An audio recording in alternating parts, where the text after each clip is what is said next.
This is the bike that tried to kill me. Welcome to the start of a new series. I was lucky enough to get in touch with Lee Viger, and he was a test rider for Triumph. He watches the channel, and I met him at Motorcycle Live. He's got a channel himself, and he invited me down to Triumph factory experience to have a look round, and so that he could tell me his story. So what I've done is I've split this interview up into a few parts, so I'm going to serialise it because there's so much to cover. And it's made me go all shivery cold. This is my number one Triumph, but it's also my nemesis. Right. This is the bike that tried to kill me. So you had an accident, so... Yeah, I had a big one on this bike. Ironically, do you know, this is the bike I asked them to build in 2013 when we were doing T120 Bonneville. Okay. And the Bonneville is an amazing bike on paper, and on paper for what it is. It meets the Bonneville criteria. And the T120 is a beautiful bike. Mm-hmm. But at that point in my life, I was still about, I want a bit of sportiness. Mm-hmm. And I wanted a sit-up and beg Thruxton. That's what I wanted in my mind. So every time I go in for my team meetings for Bonneville, because I did, I think, 80,000 miles on Bonneville. Right. And I did 40,000 two-up with my lad on Bonneville. But this bike was always sketched in my mind, but wasn't a reality at this point. And I kept saying to the other team leaders every week, yeah, but can't we have one of these? And they'd laugh at me. You know, it was a guy called Alex Papadopoulos, right. Engineer. A lovely guy, but he used to laugh at me. He'd just shake his head and go, Lee, it's a Bonneville. Yeah. We're doing a Bonneville. Yeah, but this is what I'd like. Yeah, well, it doesn't matter what you like. This is what we're doing. And it was always a standing joke for months. Yeah. And then 2017, I was called into the office, and he had a smiley face, and it wasn't Alex, this was another engineer, and he says, we're going to build your bike. And I'm lost at this point. I'm like, build my bike? Yeah. They went, we're going to build your sit-up and beg Thruxton, and it's going to be the 1200 speed twin. And I just like a Cheshire cat. I'm like, oh my God, it's finally, you know, like it's like you draw a picture as a kid and then somebody makes it. So that's the picture in my mind. That's how it was. So that's how it, yeah. And they didn't necessarily know that picture apart from the description I gave as, I want to sit up and beg Thruxton with a bit more power, a bit more sportiness, a bit more finesse. Yeah. And from that description, that's what they made. So I had the very first prototype. And I did 7,600 and something miles on it. I loved it that much.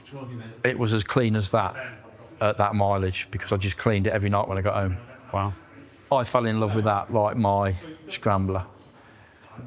And even though it's my number one Triumph, it's probably a bike I'd love to own, but I probably wouldn't ride it that much. It'd sit on a plinth like that with a light on it. Right. And I think that just comes from our history together. Right. And then on the 1st of June 2018, it threw me into a car at 52 mile an hour. Snapped my left leg off and I broke my right hip. Luckily, I'd worn an air vest. Which is why I wear an air vest, because of what you said to me. And I'd worn it for 2 years. And just something I thought I needed to add because I was doing so many miles. And every day's a what if. And every day, up until the point of this accident, I'd done 960,000 miles without a scratch. That incident, yeah. I'd had plenty of near misses where people have tried to kill me, but they were always near misses. And that's what made me wear an air vest. Yeah. I wore it for 2 years, and then I'd done probably 170, 180,000 miles, probably more than that with that air vest without ever using it. And like I say to you, wear it, never use it. Yeah. I tested it, I used it, and it saved my life. So the bike had a logger on it, like all mileage bikes do now, to measure everything really, engine speed, everything. And it recorded the bike going from 51.4 to a dead stop, and I beat it there. So it just went on the front wheel and it just flipped me. So what happened? How did it happen? Well, it came about a few months later.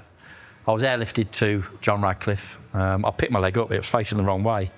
So it's your left leg? So it's my left leg, yeah. So I've got titanium tib and fib now. Right. With the bone sort of cemented onto the titanium. That's good as new, Lee. Looks all right. Wow, you'd think that. Feel yeah, that don't feel like that. And they have to take a big piece of meat out of you to fill the hole. Okay. But it was facing the other way, and I bounced off the car, and it just felt like somebody had baseball batted me in the back. And it slightly winded me, but I was halfway up a nice soft grass verge, and that's what broke my hip. So I bounced off the car and I landed on this grass verge. Has somebody pulled out on you then? Is that? There was a road sweeper. So anybody that will know this road, which was my Friday route, ironically. Right. I would be coming back up the Foss from Stowe to Morton in the Marsh. Okay. So the road from Stowe to Morton in the Marsh, it's a lovely twisty road. Wasn't going, it was a lovely hot day. I wasn't feeling that day. I rang my wife, said, I'm not feeling it, I'm coming home. Cut my route short and I'm coming home. I just had my lunch in Stowe. I used to hide behind Tesco's. The trolley man used to let me pull into his little shed bit and hide behind there. And so I'm coming home. And then I'm just dropping down into the twisties. There's a car in front of me. We've got a good 3 spaces between us. And then all of a sudden, there's a road sweeper coming round the slight, as they're coming up the hill, they're coming around slight left-hander for them, right-hander for me. And then this minibus just come round it and the car in front panic braked. At this point, I wasn't even phased. I'm like, I'm going to have to stop, you know. And as soon as I pulled it to where I wanted to stop, it just went straight in the front wheel and spat me like a catapult. It's so quick. So So you went over the bars then? Yeah, the whole bike just flipped. So did it lock up then? On the front, yeah. The front, sorry. Yeah. So as I left the bike, I turned to try and... I was aiming for that nice soft grass verge. I'm not going to lie, I could see it in the corner of my eye. Yeah. But as it was, I hit the boot of the car with my top left shoulder. But as I left the bike and I'm flying that way, my leg just touched the tarmac. And I got proper motorcycle boots on and it just snapped my leg off. So I'm now sat halfway up this grass verge and then my leg's facing the other way. And I'm like, I've got this guy shouting at me, I've still got my helmet on. And I just picked it up and he's still screaming. I flipped it. He's screaming. Yeah, I'm not. Because I'm looking at him going, God, that hurts. Do you know what I mean? But is it hurting because it don't look right? It's the wrong way round. So the pain were there straight away? Yeah. But I thought if I flip it won't hurt so much. And then it hurt. Yeah, very did, yeah.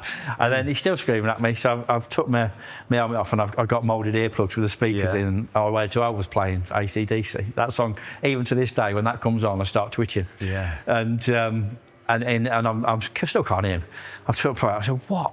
He said, why did you do that? I went, well, it didn't look right. He says, I'm a doctor, you shouldn't have done it. So I got a doctor there. The nurse that... I've got bigger problems, mate. I got bigger problems, yeah. The car he hit was a nurse. And then the ambulance was really quick.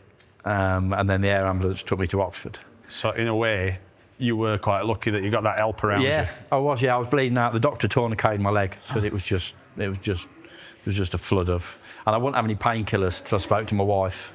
And it took her 7 times to answer a bloody phone. And then my son picked it up in the end because she was at home. And I went, I'm going here, I'm going there. I'll see you there. I've got to go. I need some pain relief. And then that was it. I was in a wheelchair for 6 months. Wow. They bolted my hip and fixed my leg. I was lucky they were going to chop my leg off. Or potentially I was going to lose my leg. And I always remember that I smiled when the doctor was telling me, and my wife looked at me and she went, it's not funny. And I smiled and I went, no, I can ride again. Yeah.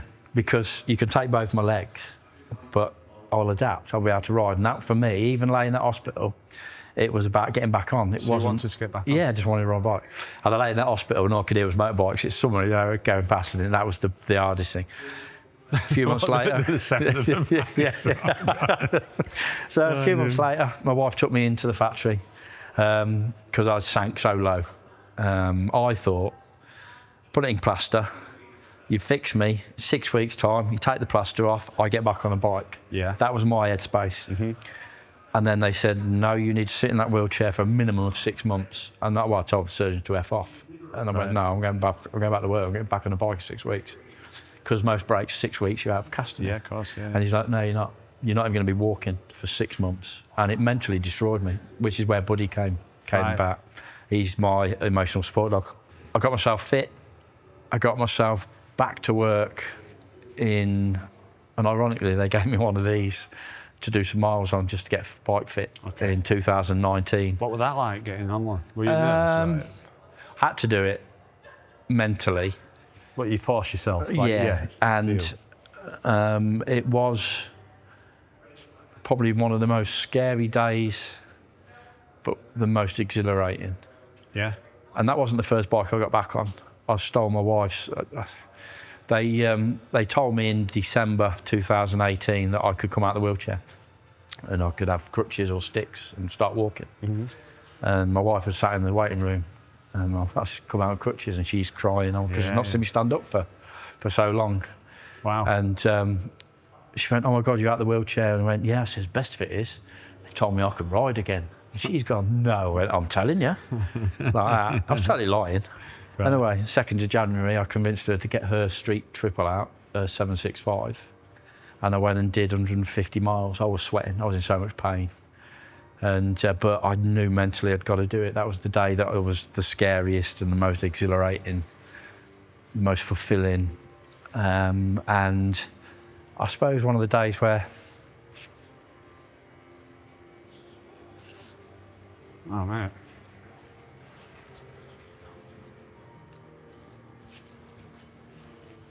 I felt alive. Yeah.